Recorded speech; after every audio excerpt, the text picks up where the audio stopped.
या ठिकाणी तुमच्या मनात काही संशय असायला नको आहे।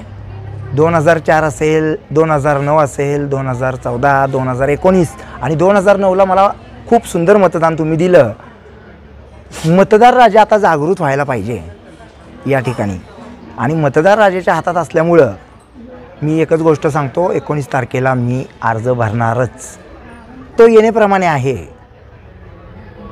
हे दोघांबद्दल मला काही गोष्टी बोलायच्याच नाही आहेत, कारण भाजपमध्ये तिकीट मिळावं ही उदयनदादांची आमच्या इच्छा होती। ती इच्छा पूर्ण झाली, पण भाजपवाल्यांनी छत्रपती शिवाजी महाराजांना किती मान दिला आहे ह्याचा आत्मपरीक्षण उदयनराजेंनी केलं पाहिजे। त्याच्यानंतर लोकांनी त्याचं आत्मपरीक्षण केलं पाहिजे। विश्वरत्न डॉक्टर बाबासाहेब आंबेडकरांचं नाव संसद भवनाला द्या ही अतिउच्च मागणी मी केल्यामुळं संपूर्ण बहुजन समाजाला त्या ठिकाणी सांगू इच्छितो की तुमचं मत हे बहुमोल आहे, ते मत मला मिळतं तर डॉक्टर बाबासाहेबांचं नाव त्या ठिकाणी संसदेला देण्यासाठी आणि अरबी समुद्रातील छत्रपती शिवाजी महाराजांचं जे फार मोठं काय म्हणतो आपण त्याला, त्यांनी फसवाफसवीत त्यांनी नावं काय दिलीत, नरेंद्र मोदींना माहिती आहे ती गोष्ट। त्या संपूर्ण पुतळ्याचं अनावरण करण्यासाठी मी त्या ठिकाणी पाठपुरावा करणार आहे। ह्यांनी 5 वर्षात एक वीटसुद्धा तिथं लावलेली नाही आहे। अशा परिस्थितीमध्ये वैचारिक वारस म्हणून शिवछत्रपतींचा सर्व जनतेनं माझ्या पाठीशी येण्याचं धाडस केलं पाहिजे।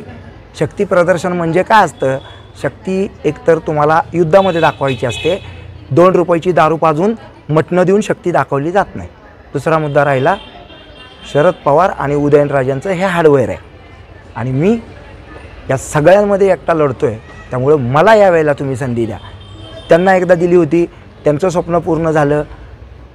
आमचे अतिशय संयमी व्यक्तिमत्वाचे भाऊसाहेब महाराज, अभय सिंहराजे भोसले, त्यांनासुद्धा छत्रपती असतानासुद्धा शरद पवारांनी खर्च केलं होतं, आणि त्याच्यापेक्षा जास्त ते उदयनराजांना करतात।